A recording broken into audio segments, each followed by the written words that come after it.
Good afternoon, everyone, and welcome welcome to our organizational meeting for the House Budget and Fiscal Affairs Oversight Committee. And if everyone is ready, I am, and I would call our meeting to order.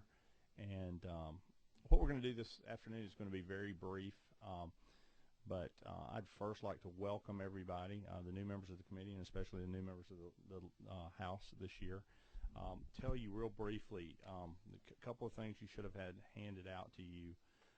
Was a sheet to fill out, if you wouldn't mind providing us additional information in the event we need to get information out to you. This would not be, passed along, your cell phone, your email address. If you'll hand that for us, that would be very helpful. And the second piece of information is just an overview and some goals of the committee that I wrote a couple of years ago when I was first placed in the chairman's role, of what I believe our mission is, in talking with the speaker, what he wanted us to do at that time. Now, that said, this is our committee. This is not my committee. This is, with due respect to Speaker Ralston, this is not his committee. This committee belongs to the people of Georgia through your input, participation, and your expertise. But these are my goals and what I see us doing as an overview. There had existed previously in the state, an opportunity where Ways and Means writes legislation and raises revenue for the state, and Chairman Chanel does a good job with that committee. There exists the Appropriations Committee, which some of us are members of, that appropriates those funds to be spent for the good of the citizens in the state of Georgia. And sometimes there's not the coordination. And we get a fiscal note when tax bills are passed, and we think that's the projection of what the revenue increase or decrease would be and how that'll flow in over time. But many times that revenue projection may not be just right. So we would try to be the connection between if a tax measure is put in place. Many people would refer to those as sort of tax expenditure reports. If there are tax credits or tax exemptions that have been put in place in recent legislative sessions or in legislative sessions many years prior, we would want to look at those and find out if the state is getting, for those tax expenditures, those credits and those exemptions, a return to the state in terms of jobs, in terms of economic benefit, in terms of benefit to our citizens. And if not, I think this committee is in a position to recommend that those exemptions or those credits be phased out or terminated outright, and perhaps, if it be the will of the committee and the legislature, they be moved into a different type of exemption or credit, or returned to the taxpayers in terms of the revenue that was saved. So this is my overview and my goals. I want to encourage all the members of the committee, the returning ones as well as our new members, to let me know what you would like to see this committee do. It is a bit of a blank sheet of paper, and we have a great opportunity in these economic times. The dollars just aren't there. The folks that are new, you will see that as we go through the appropriations process. So that's a brief introduction. I would like to follow that up and recognize our new vice chairman for the committee. Representative Brett Harrell is immediately to my right, and I'll let him introduce himself further in just a bit. And just to the right of our vice chairman, Brett Harrell, is our secretary, Calvin Hill. Chairman Hill and I actually came in a long time ago together, about 10 years ago, and look forward to serving with each and every one of you. But I would like to just start to my right, if I could, and have everyone give a brief introduction of themselves. And when we complete that, we'll get to the business of the committee. My name is Chuck Martin. I'm from Alpharetta, Georgia, represent the 49th District, serve on this and Appropriations and Ways and Means, in addition to a few other committees, and welcome aboard. I'm Brett Harrell from Gwinnett. I represent the 106th District, which includes portions of 4 cities, Snellville, Loganville, Lawrenceville, and Grayson. I serve, in addition to this committee, on Transportation, Regulated Industries, and Ways and Means. Thank you very much. And I'm Calvin Hill, as secretary of this and 2 other committees, and chair of 1 committee, and on another 3 for a total of 7 committees.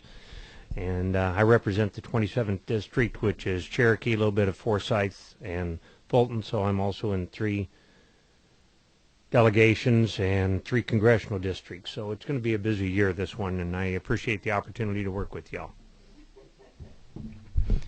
I'm Eddie Lumsden. I'm the representative from the 12th District. That represents a portion of Floyd County and all of Chattooga County, the Rome and Somerville area. I serve on this committee, also on public safety and the insurance committee. I'm Spencer Fry. I represent the 118th, which is Athens, Georgia, and look forward to serving with everyone. I'm honored to be here.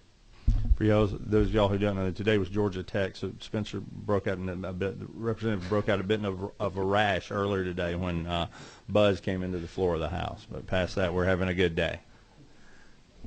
Representative Coach. Thank you, Mr. Chairman. Ernest Coach William. I represent the 87th, which is Stone Mountain, Georgia. My district goes from Covington Highway up to Tucker, Georgia, and this is my 6th term in the House of Representatives. I'm Darrell Jordan. I represent District 77, which includes now includes parts of Clayton County. I don't represent Fayette County anymore. It used to include both counties, but now just one. So that's a good thing, I guess. This is my 7th term, and as a state representative, I'm a retired educator, and I'm happy to be here. Thank you, sir. It's 5. Thank you. Thank you, Mr. Chair. I'm Representative Gloria Frazier, and I represent Burke and Richmond County in Augusta, Georgia. It's my fourth term. Very happy to be on this committee. Thank you.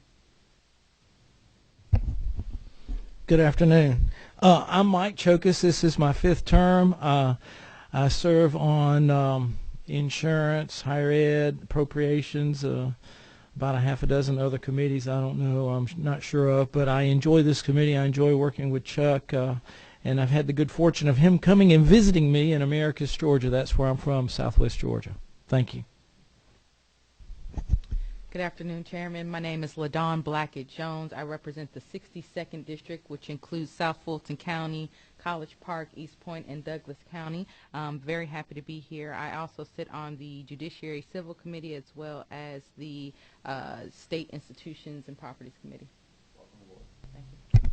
Good afternoon. I'm Michael Caldwell. I represent the 20th District, which is Town Lake and Woodstock. I'll also be serving on Chairman Hill's Code Revision Committee, and I'll be on State and Community Planning as well. So thank you very much for the opportunity.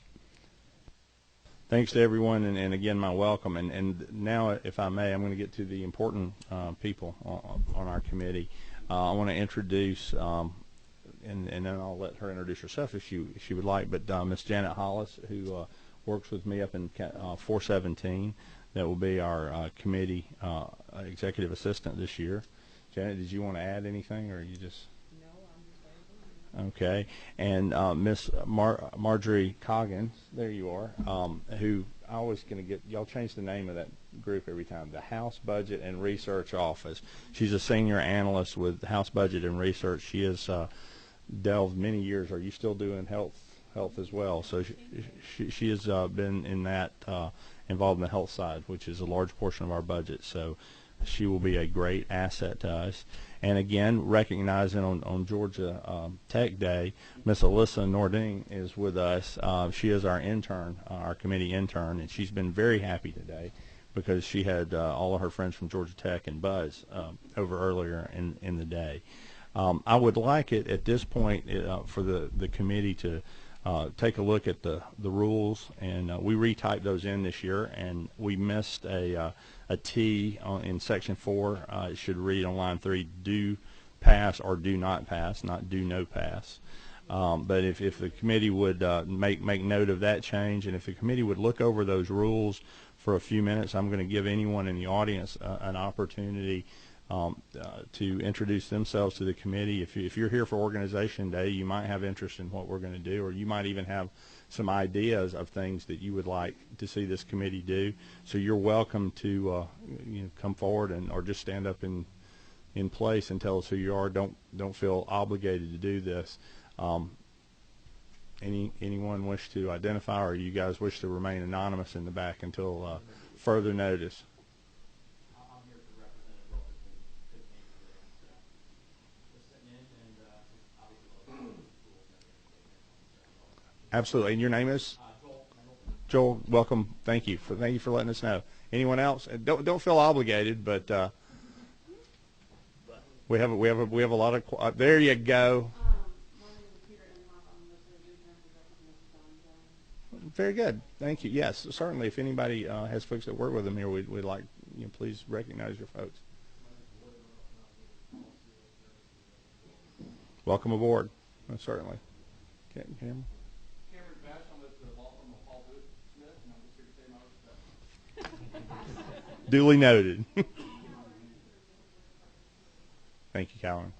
Yes, sir. Very good. Pass my best to the people that have all the money over there. No, I thank everyone for that. And let me say this, and just in case anybody would play back one of these videotapes about our meeting today, if and when we have legislation, you'll hear me get to the point of those that want to speak. We'll try to divide times equally for those that are in support of legislation or opposed to it. But then when we're finished, I'll also ask something that I think I may be the only chairman in the House that does, and it comes back from the old city council days when I was mayor, and when you had a zoning, there were people for it, there were people against it, and then there were people who just wanted to say something. They weren't sure if they weren't sure if they were for it or against it. They just had a comment or question. So many times people want to comment on legislation, but they don't feel like they need to come in the pro or con category. So we want everybody we want to have a very conversational interaction in this committee with those that we represent, because you and the people you represent pay the bills. So we want to keep it that way. That said, before we go any further and lay out what we'll do in our next meeting, does anyone have questions on the rules before we get to the point of taking them? We'll have discussion after a motion, but if we have questions, I'll take those at this time. I'll make the motion to approve with the correction of those. Okay, Coach, I'll take your question if we under debate, if that's okay. I have a motion and a second that the rules be approved as amended.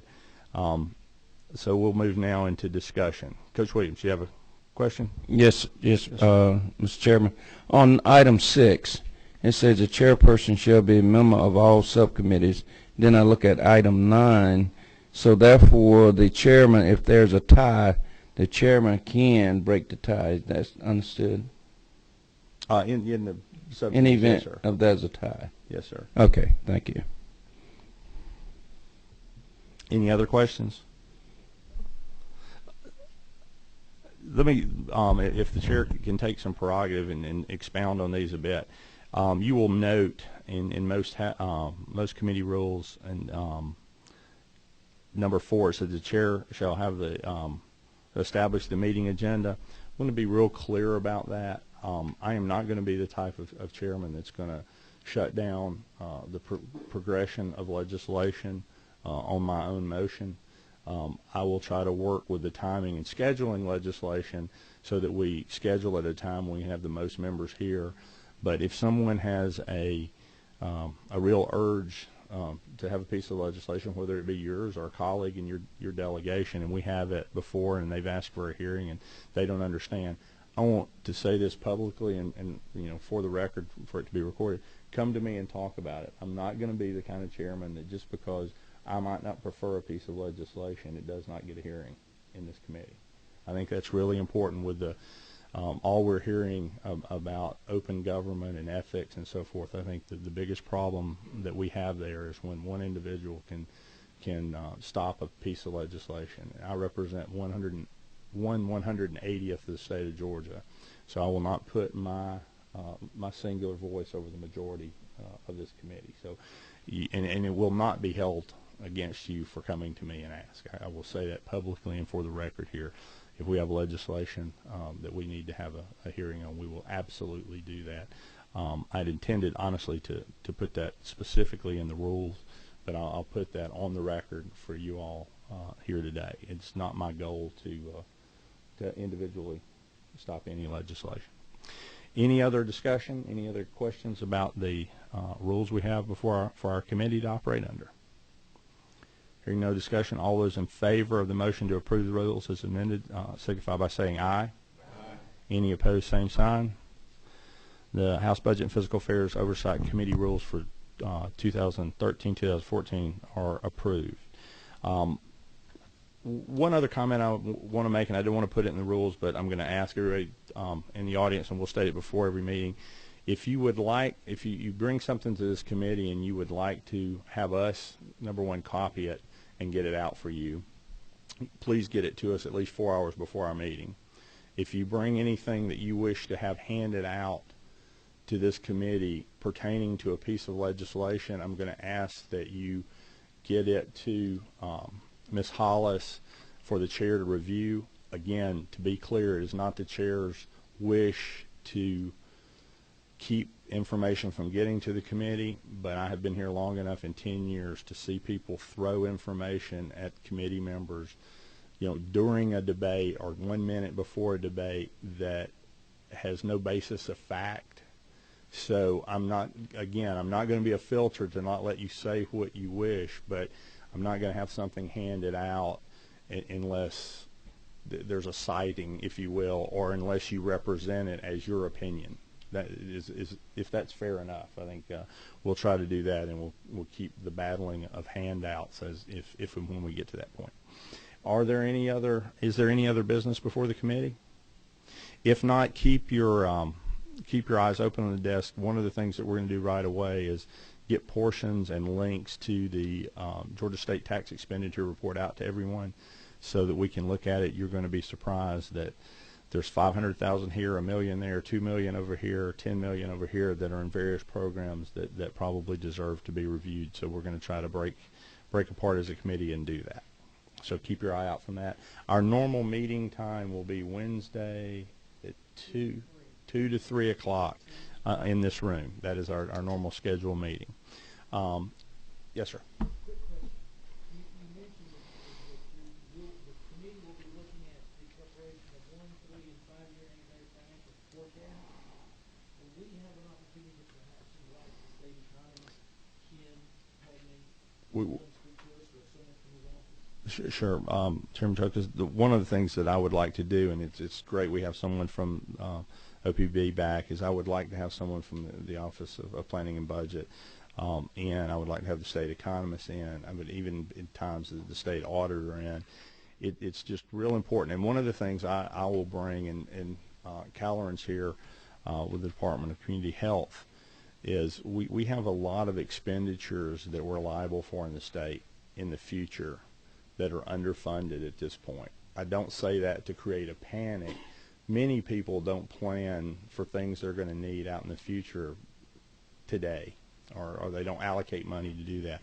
But I think it's important for us to look at that as a state.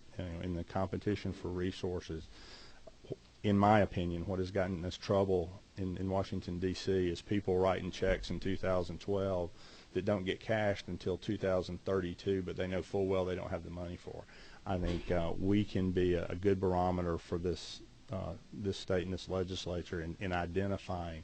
But remember, we have these retirement benefits that are due. But remember, we have these post-employment health benefits that are due.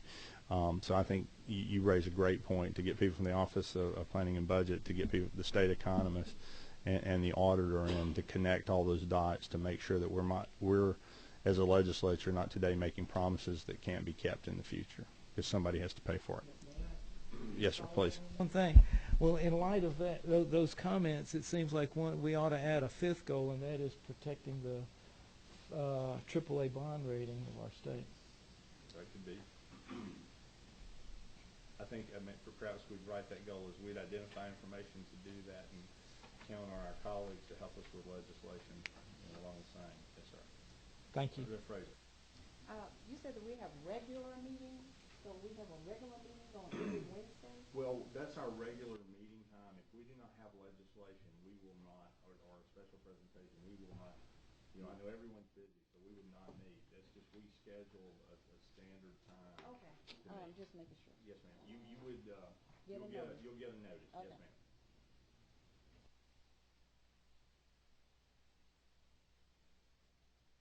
The committee, we'll stand adjourned without objection. Without objection, we are adjourned.